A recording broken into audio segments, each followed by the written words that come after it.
Welcome back to the Beaver Banter podcast. I'm Nick Daschel, and I cover Oregon State football and basketball for the Oregonian and OregonLive. We're here to take a look at last Saturday's 24-10 win over Washington State. Then we're going to touch on this week's game against Colorado as Oregon State looks to become bowl eligible for only the fourth time in October since 2000. It hasn't happened often, and with Oregon State being a 24-point favorite, you would expect the Beavers are going to get the job done on Saturday. Joining me on the podcast is former Oregon State cornerback Kyle White.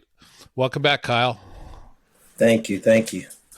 So we were both at the stadium on Saturday. Pretty wild night there. Atmosphere was, it might not have been USC atmosphere, but it was. If USC was a 9 or a 10, this was probably a 9. I would think it was full. It was loud. It was electric. It was. The crowd, I think, delivered this crowd this year seems to be delivering, at least a field goal to 4 or 5 points worth of, worth for Oregon State. It definitely makes a difference on the opponent. Oh, agreed. I think it makes even more of a difference from when I played, we had the Oregon State fans staying until halftime, and then more times than not, the crowd would be almost gone. And so, when you see Oregon State fans really stay in a full 4 quarters, it definitely brings more light to the team, and the atmosphere stays very hyped, and it's a definitely hard place to play in when Oregon State fans are there and they're excited and they're pumped and they're enthusiastic about their team, and it just makes the players want to even play harder. So it's really nice to see, though. Yeah, I really can't figure out the how the way the stadium, the way it's configured this year, how it's impacting the visitor.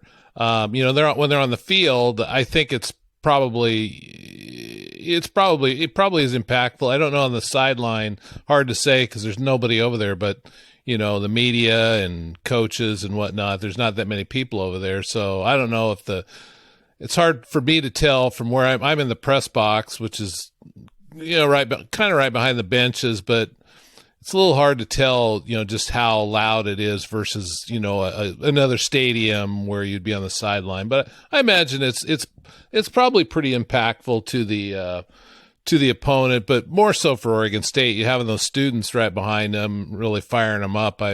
The students seem more engaged this year than I've seen in a long time. Yeah, I agree on that. I think it actually is, even though it's weird that there's no fans on our right side right now or on the opposing side, I think with the fans and the students being right beside or behind Oregon State, it's like a confidence booster right behind your ear that's just telling you hey, you got this, and it keeps that positive morale of the team to just keep fighting. And I feel on the opposing side, when you have nobody there, it almost can get boring, which in ways could be a positive. So at least for the season.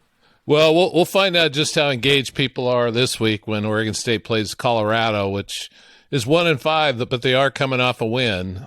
They beat the Buffaloes beat California in overtime, get their first win. They've been pretty much blown out their first 5 games. They changed coaches. I guess I gave them a shot of energy, and they found the right opponent, and they put it to them. But anyway, Oregon, looking at the big picture, Oregon State, they're 5-2. You would, we can talk about W as the team can't, but we can. Colorado looks like a W. It just the matchup just looks. Oregon State just has so many advantages there. You would think they're going to get their 6th win. So we're looking at the big picture. If you put in a 6-2 record headed into November with 4 games, 10 wins is out there. I'm not saying it's going to happen, but it's out there. There's heavy potential, especially if we can play the way we played this past weekend. Maybe the throw wasn't as great, but when you're predominantly running the ball very well, why stop? So, if we can play the way that we're playing at this time, I potentially could, easily see, not easily, but I can see us going 10-2 at the end of the season. And I could see the Beavers doing well and, playing at a high caliber level and, potentially going to a great bowl game. So that's the goal. And, who knows, maybe Pac-12s, that's still a conversation, which is really cool and really nice to say. Yeah, there would have to be some carnage go on at the top for sure, because Oh yeah, Oregon, Utah, UCLA, and USC definitely have an upper hand over Oregon State. But yes, UCLA is they've got Oregon, they've got SC, and I believe they have Stanford this week. I mean, Stanford, I don't think they can beat UCLA, but I mean you never know. they're playing better, and it's a rivalry game, and Oregon's got Utah at home. They got the Beavers. I mean, and Washington. I think those are their last three games. Washington, Utah, Oregon State. That's not going to be easy. And I think SC's in. Their schedule is weak. I mean, really weak. All they've got is UCLA left, but and Utah's got a couple of tough games left too. So. Some of those teams could get 2 or 3 losses. I mean, Oregon State's obviously got to run the table to have any chance at all. But with the 6-2 record heading into a bye week, you got Washington, which looks to have a historically bad defense this year. I mean, they score with anybody in the country, but they can't stop anybody. So that'll be an interesting game. And then, Cal is down. There's no question about it. That should be a W. Arizona State, they've been playing better of late, but they're certainly not the Arizona State we've seen the last few years. That's a game if Oregon State plays well, they should win. And then, the Ducks, I mean, that's obviously going to be a tough game. And I think I'm looking right now, I'm guessing Oregon will be, somewhere in the neighborhood of a 3 to 5 point favorite in that game. Maybe 6, I don't know. But all that says is that, Oregon State's got a shot. They got a shot to win that game.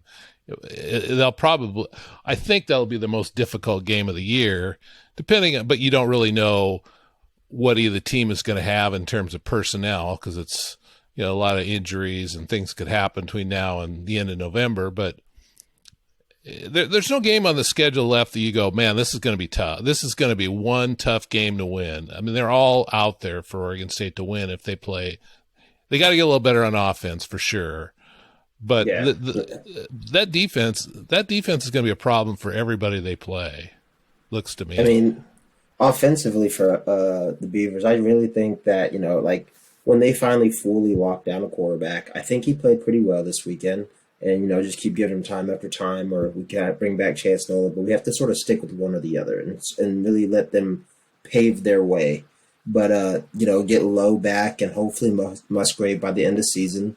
Everybody else sort of stay healthy. Martinez is coming into his own. As the season goes on, if we can get all these injuries, fully healthy and all the team stays healthy, I really feel like we have a shot at really anything, and it's going to be up in the air between Oregon, USC, Utah, UCLA, but I feel like, just a loss or 1 or 2 from those 2 teams, them playing each other, that's going to give us potential to be in there. So, as long as we can keep playing the way we play, I don't see a game in the rest of the season that's not winnable. Yeah. Well, I mean, let's talk about the offense a little bit, because I asked Jonathan today about, the way they played Washington State was they played a pretty conservative game plan. I don't think they planned to do it quite like that, but Gulbranson was under such pressure that they couldn't block Washington State's front a lot of the time, and so they just kind of turned to the running game, and they ran it 47 times and it was effective. And you combine that with a defense, and I mean, you can control games that way. You play the field position game. And I'm just, I asked Jonathan, I said, is that kind of the MO for the rest of the season? I mean, this team really hasn't had an offensive identity, but it kind of looks like how this team should go is run the ball, lean on the defense, play field position. I'm not saying they wouldn't take shots down the field, but he mentioned, there could be games where, the other team will give us the opportunity to throw 35 times. And I'm thinking, I just don't know that's a recipe for this team. The receivers on this team are good, but there's no great ones on this. I think you got to have a great receiver in order to be able to throw that much, but I don't know what you think. Well, when I look at our receiving core, it's not that I don't see greatness. I just don't see consistency. So we have players, we have really great threats, I'm really bad with names at times, so correct me when I say numbers, but zero per se. He has the ability to be a great receiver. Um, and it goes on. Even what's his name? Wow, I'm really bad with Gould. names at this moment. No, Victor Bolden's little brother. Oh, Silas He Bolden. Yes, even though he's young, you see sparks of a deep ball threat. You see these glimpses of just speed. And so, when you look at these players, it's like they're good receivers, but they have the ability to become great with consistency. But we're just not getting the consistency, or they're not getting enough touches where we can really see like a light shine over them. Yeah. Some of them are just like you go game after game where we're seeing drop after drop after drop, and then one great play. So it's like minimize the drops and show your greatness, and like then we have that conversation of we have, like, for example, Musgrave. He didn't just come out of nowhere, but he was our star receiver as a tight end. Like he could come down with a lot, and he was a go-to guy. And so I think we have that ability on the outside. Even without him, they just aren't consistent enough. Yeah, I mean, and I guess that's where I'm getting to. I honestly don't think Musgrave's going to be back this year. I don't know that for a fact, but I don't really. I'm thinking he's probably not going to be back. And without him, they don't have that big guy in the middle that they can throw. They can throw. They can post him up. Not really post him up, but they said Isaiah Hodgins was another one. He was a guy you could just count on 3rd and 8. You could just get him out. You could get him out there. He could win those one-on-one battles because he had the size and he had the hands. Same thing with Musgrave, and maybe Jack Velling is that guy, but he's still a freshman, and it's going to be hard for him to be count on him to go to all the time. But he had a good game on Saturday, but and we'll see if he can build on that. But this team just doesn't have that 6'4" guy that can go down the field and really impose himself physically on a corner or a safety. It doesn't look like to me. I mean, they got good receivers. I don't know if we have any, I don't know if Oregon State has any great receivers. Yeah, no, I definitely understand. And yeah, I see where you're coming from. I think it's the freshman tight end. I think he has, if he gets more games under his belt and, more consistency and gets the ball a little bit more, we could really see maybe glimpses of sparks of light, which would be awesome. But, I'm not expecting that. And I'm really not expecting Musgrave to come back. I think he needs a full season to heal out. But yeah, we need like a deep ball or 6 foot, like an Isaiah Hodgins, just like another body that's always going to be able to just have hands. Like, it's a person that you can count on or lead towards on a 3rd down and make sure, So it's going to be, I think it's nice to see this team take a turn, and, like we're doing great this year, and I love to see it. And I think Coach Smith's been a great coach, and he's a great recruiter. And so, I would expect great things coming up in the next couple of years, and some great recruits coming in that have the size as well as the speed. So, yeah, that feels like a transfer portal issue. A priority for the upcoming season is to find that big receiver. And it's not like they just grow them on trees. Everybody wants those guys, but just somebody Oregon State could really use is a big receiver. But so. Let's kind of go to the defensive side here. The last several weeks we kind of had. There's been talk around the Pac-12 that Washington State they might have the best defense in the conference, and we've been I've seen a lot of that on social media and whatnot. And I know players read that stuff, and I'm just wondering, Oregon State that defense is veteran, they're proud. I wonder if it got under their skin a little bit that people are talking about Washington State and their defense, and Oregon State responded Saturday to show that, the best defense on the field was theirs, not Washington State's. I mean, the way I look at it is the Beavers sort of like, one, they took into account the last week to 2 weeks and was like, we have not played our best, so they wanted to turn that leaf. And really, nobody ever thinks Oregon State is Oregon State. Like, they don't think that we're anything up there in the Pac-12. They don't think Oregon State is a top contender. So I think that maybe conversation of Washington State as the best defense could have came into play. But at the same time, I think more of the conversations that sort of just fueled them more were Oregon State. Yeah, they're having a decent year. Yeah, Oregon State's doing okay. yeah, they're all right. They're going to bust it. And, I feel like now they're like, all right, we'll show you who we are. And they really came out this week and showed, the Pac-12 fans, other fans, and anybody else that, yeah, no, we're here. They're here. They're ready to play, and they're going to show you, like, they're in contenders to be a great Pac-12 team this year and years to come. So Yeah. I think that was really like a fire that sort of lit them, as well as maybe the conversation of Washington State has a great defense. Right.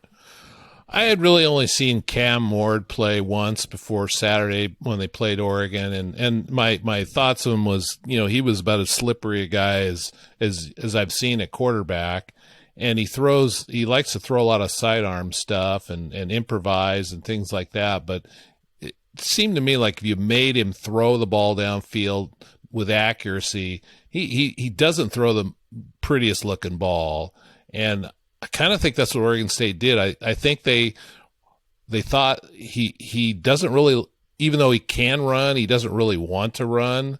And so they kind of kept him behind the line of scrimmage and sort of pinned him in a little bit and made him throw. And he threw 54 times, which is a season high, and completed 25. I mean, you're just not going to win any games throwing 25 out of 54. And that's what Oregon State did. They kind of made him. They sort of exposed him a little bit. I don't know what did you think about the game plan to kind of contain Cam Ward? I was actually going to say that one word. They exposed him in ways like when I watched him.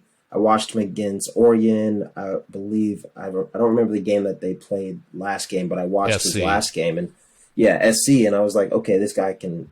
He likes to move around. He can get out of harder situations, and he likes to make a play. But when I was watching him against Oregon State, they corralled him, they made him uncomfortable. Even when he sort of likes the uncomfortable areas, they made him feel more uncomfortable. And he's not very accurate. I sort of expected a little bit more, but I'm going to give that prop to Oregon State, where they put him in a spot where he was not ready nor wanting to be in. And I think that was really great on their part. And they really showed how that we have a good defense, and we can manage week by week playing different kinds. But they came out there with a game plan, and I think defensively they executed it. Was there one thing you thought Oregon State did particularly well to what we were talking about, expose Cam Ward? Was there a scheme or something you saw that you thought really made him look pretty average? So the one thing that I love being at a game is that I get to really feel the atmosphere, the fans.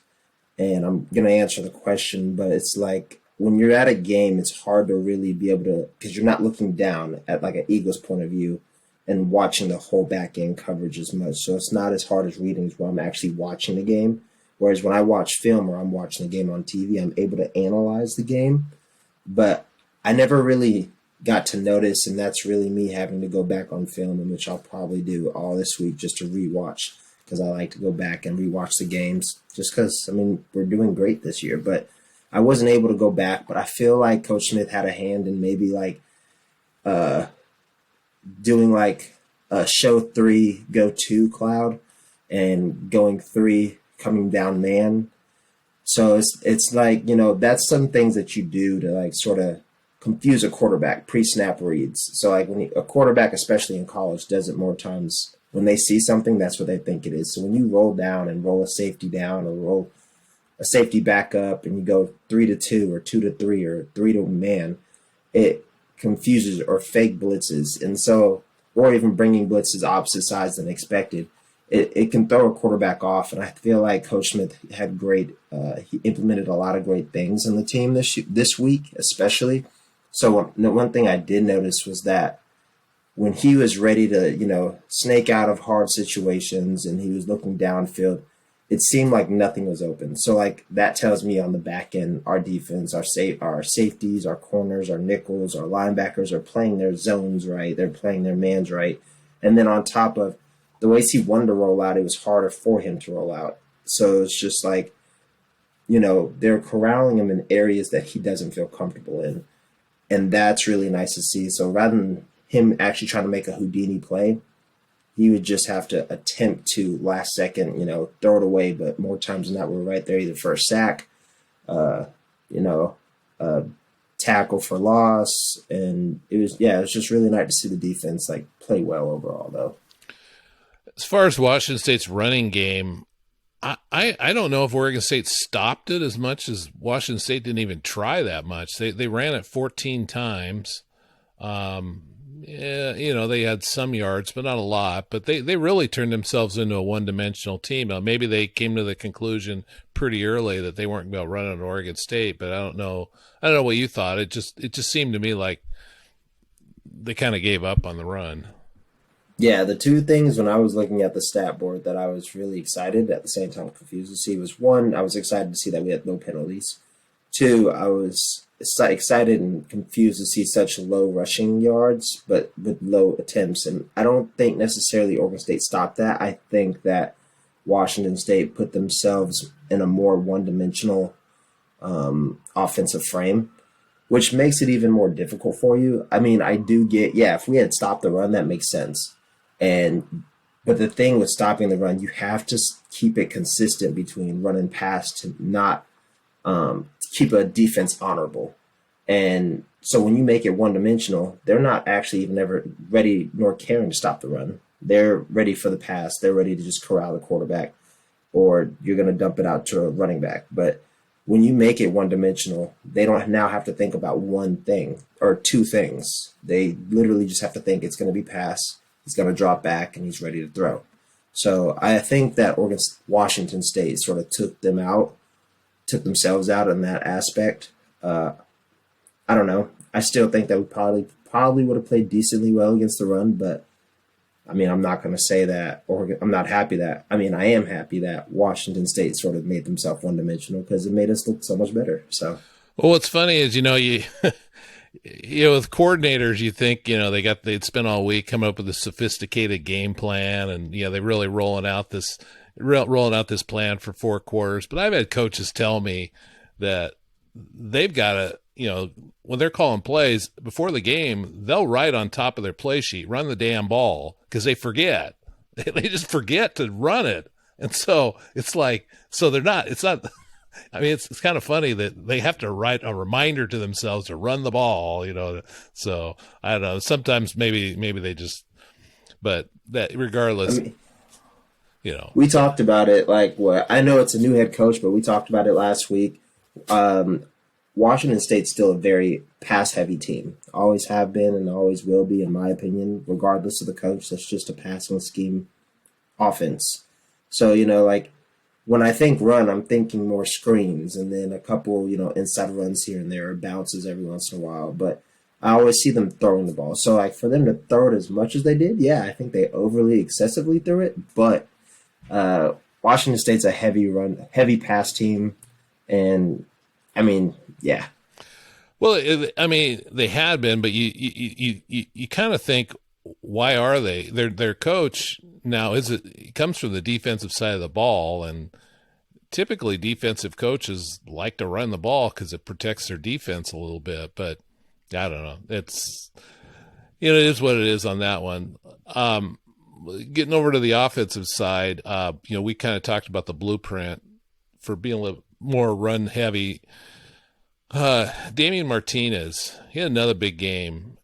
We've been seeing Oregon State go with 3 men all season long, pretty well dividing the carries up. I mean, it's not totally even, but usually it's pretty close to even, and they tend to go with a guy a little bit more if he's hot, and that's what happened Saturday with Martinez. I think he was on the field a few more snaps than the other two, but Jonathan doesn't seem like he wants to switch this up any. He wants to get them all on the field, see who's hot, and go with that guy, but I'm starting to wonder, how much longer is it till we see Damian Martinez get the bulk of the carries? Because, I mean, he's the one guy that can hit the home run. He's got a 50-yarder, a 43-yarder. Nobody else on this roster has hit for that except for the one Jack Coletto ran 41 yards in the Boise State game. I mean, I think Fenwick and Griffin are capable of it, but they haven't done it. And Martinez, I mean, those are game changers. When you can hit one or two of those a game, those really change games. So I don't know. He seems like he's starting to come into his own, and it might be time to see what the guy can do with 20 carries. I agree with you. I think that when you look at the three running backs, you got Griffin, you got Fenwick, and you got Martinez. Martinez is your home run hitter. He's a guy that can sort of do all of it, which is really nice. And then you have Griffin, who's shifty. He'll get you a first down, and he'll make a couple cuts. And, you can count on him for like 10, 12, 15 yards or so. But then you have Fenwick, who I think is more of like a third down back. He needs your short yardage. He'll help you out. Even though we have Coletto for it, I think he's also that guy that we could really count on for that area. But when you think of Martinez, I think as the season goes on, you'll start seeing a couple more carries here and there, And as the season goes on, you go into next year especially, I really think that he's going to be that guy, like that solidified starting back, because I think that's what they're doing right now. They're grooming him into becoming the starting back, like where he turns back into a Ryan Nall, a BJ Baylor, Octavius Pierce. And so, I think that as time goes on, you're going to really start to see him mold and become his own and sort of start to stand out a lot more. Yeah, it could be. Yeah, because all these guys are back next year. Friday, they don't go in the transfer portal, so they're all these backs are back, and then depending on what comes in off the if the portal or recruiting or whatnot, but I think pretty well set in that backfield for a while. In this game, the receivers didn't do much, but then Oregon State didn't throw it that much. Ben Gulbranson was 12 out of 24 for 141 yards. Anthony Gould had the big catch for the touchdown. Jack Belling, like we talked about, had 4 catches for 63 yards, the freshman tight end. They didn't do much in this game, but I didn't feel like that was on the receivers. The game plan just sort of shifted to running because Oregon State couldn't consistently block Washington State and give Gulbranson time to throw. So I don't know. I think better days are ahead for the receivers, and I don't really pin much of this on them in this game. I think we'll see more out of them in especially the next couple games with Colorado and Washington both. There's going to be some opportunities in those games for sure. Oh yeah, I think those two games are games where we get to really mold, or Oregon State gets to mold and practice and become better overall scheme wise. So I think that Oregon State's run game starting to look really well. I think they bring that in and start, trying to expand the playbook, or they'll throw in some passes here and some more passes there. And then they also, expand the playbook for their run game and try a couple new things and, just trying to make sure you get a feel of what the best scheme for our O-line, our quarterback, our running back is. And then on top of that, like Oregon State's pass game, like what do we do well at? Who are our go-tos? And I think this is going to be a game. Colorado and Washington are going to be two games that we can really see who's going to really outshine each other, so that solidified coming to the ending of the season, who are our go-to guys in times of crisis. Yeah. One thing I did think about, if Oregon State is really going to make a run at 10 wins, and again, I'm not saying that's going to happen, but if they're going to make a run at 10 wins, they've got to get Everett Hayes back kicking, because there's too much inconsistency right now on field goals and whatnot. I mean, again, short field goal try, could have made it 27-10 the other night. That definitely makes a ball game, misses the kick. It still was probably over, but there was 4 minutes left, 24-10. I mean, it's not unthinkable that Washington State goes down the field and scores, onside kick, scores again. He makes that field goal, it's over. One of these games is going to come down to a field goal. It just is. Washington game came down to a field goal last year. I mean, they've got to get a guy. And you can't force Everett Hayes to get on the field till he's healthy. But you would, for Oregon State's sake, they got to hope he's getting closer, because they need somebody that can consistently put it through the pipes. Oh yeah, I agree. I think the kid, field goals and so on and so forth is just as important as the game, because more times than not, especially in bigger games, that's what it comes down to. So, I think that's one piece that's very important for Oregon State to, fully come together, just as much as I feel like every time we put a piece together, or Oregon State puts a piece together, whereas the run game, finally starting to get that in check. The pass game's not as well today, but that's okay because it wasn't expected. Like we just had a great run game. I think that kicking on top of, like all the penalties, we checked that off this week. And so now it comes to, can Oregon State's kick game be better? And so, like that's just something they can work on. And coming this week, I feel like that's one thing that Oregon State can work on and, really try to, even with a backup kicker, just trying to make sure that he comes into his own at the time that they need him. And then once your starter's more healthy, things can work out a little bit easier. But yeah, I agree with you. On the flip side, on special teams, Luke Loescher, he was the defense's best friend, if you ask me. I mean, his punting, it's to help a defense, you got to give them some field position. You can't consistently make your defense get out there at midfield or the 40 and expect them to consistently stop an offense. I mean, at Washington State, they had to drive the field almost every. The only time they started outside their 35 was the interception. The other 13 drives started inside the 35, and that was due to the punting, and that was due to the Oregon State moving the ball on offense. So, I mean, as good as the defense played, they got a lot of help from the kicking game and the offense, setting them up with good field position. I imagine that's for a defense. You got to feel pretty good when you're constantly, starting out at the 15 or 20 yard line, and the other team's got to go 80 to beat you. Oh, 100%. It makes a huge difference, and it's a big impact. And like when you get backed up that far back as an offense, it's rough for you, but it's more exciting for a defense where it's like, hey, if we could just stop you here, like we'll put our offense in a good position, and if not, we'll punt it right back here again, which that's always a great thing. So I think that Oregon State, their special teams punting area was phenomenal. And, I just hope to keep seeing that game in and game out. Yeah. Well, next up for Oregon State, as we mentioned earlier, was Colorado. They're 1-5. They're coming off a 20-13 overtime win over California. That was by far their best game of the year. They haven't stopped the run all year except for that game. They were giving up 294 yards an average on the ground for the first 5 games. They gave up 35 to Cal. It's hard to believe that they're not somewhere closer to that 294 than 35. But Oregon State's got to approach this game as if Colorado's figured something out on with their run defense and counter that. I would suppose.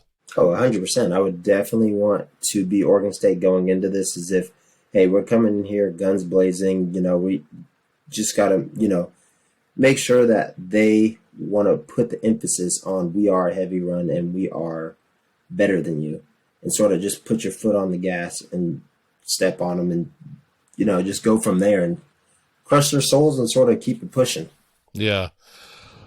I don't want to put you on the spot here, but you have played on some teams that it's no breaking news. They weren't very good, and we're heavy underdogs. What was it like when you were playing a team, that was pretty heavily favored? Was it hard to stay engaged for 4 quarters, what was it like? Because that's kind of what Colorado's going through right now.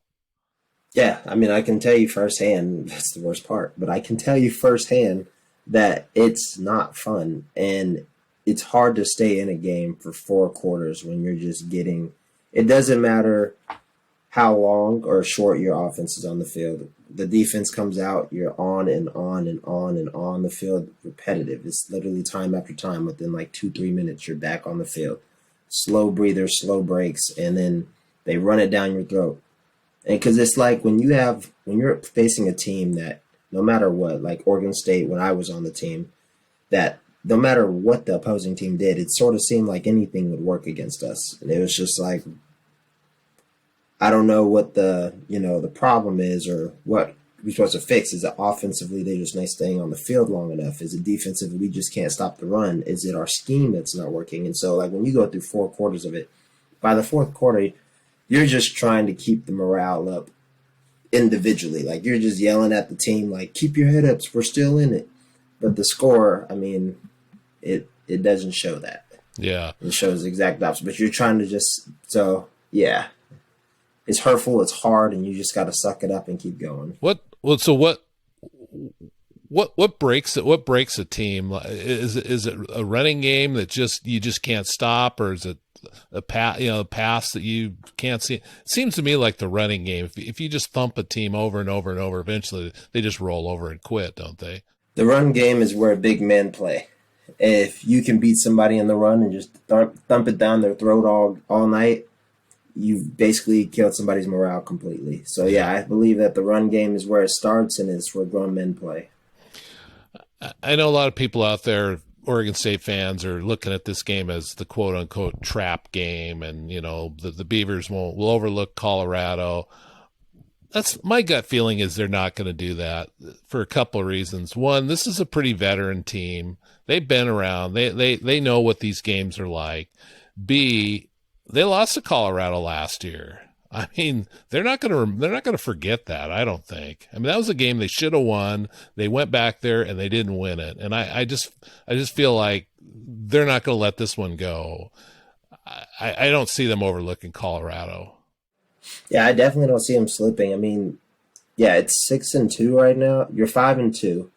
You want to have a bowl game before bye week. I think that's one thing that they're going to look at. Two, they did lose to Colorado last week. You don't want to lose to them. Now you especially have more fire towards it. And three, this is a new Oregon State team where it's like they are coming in fired up every game, wanting to win any and every game that they play all year long. So I think that Oregon State comes in and they're going to try to put their foot on the gas and don't stop until the last whistle blows.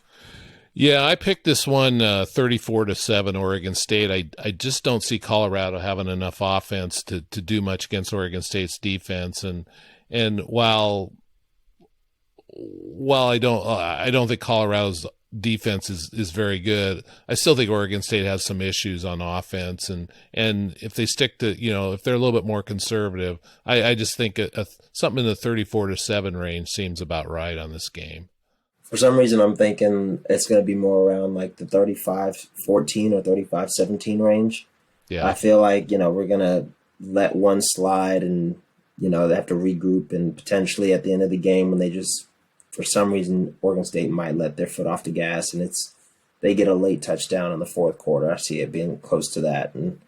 But I see us, hitting 35 points and pulling away with the win. Yeah, it's possible. I just, they gave up 10 to Washington State, 17 to SC, 17 to Boise State. And I'm talking about home games, and I'm thinking, boy, Colorado's offense is not anywhere near those three. And so I don't know. I could be surprised though, but I don't see Colorado. I see Colorado struggling to get to double figures in this game. So this one will surprise me if it's close, really. But I guess that's why they play the game. That's why they play the game. So we'll find out Saturday. Where are you going to be at the game or on TV, or how are you going to view this one? I'll be watching it here in Beaverton. So I'll be here at home watching it on TV, and then hopefully later on this season be back down in Corvallis again. There's about a 50-50 chance of rain on Saturday, which Oregon State hasn't. I mean, it's just been nothing but nice weather all first 7 games, so that would be a little bit of a switch. So it's hard to believe. That's the best part about Oregon State, though. The weather has really held out this year. It's been pretty nice. So anyway, I think that should probably about do it. I think we've talked ourselves out on this game coming up. So that's a wrap on this week's edition of the Beaver Banter podcast. You can find this podcast wherever you find your favorite podcasts. Be sure to check out OregonLive for all our Oregon State content. We'll be back next week to wrap up the Beavers game against Colorado, and perhaps we might have a special guest next week, a former Beaver teammate of Kyle's on the podcast. You remember that? You remember that one? We talked about that? Do. Yeah, well, we'll see. That could be a good one. So we'll see you next week on the podcast. Sounds great.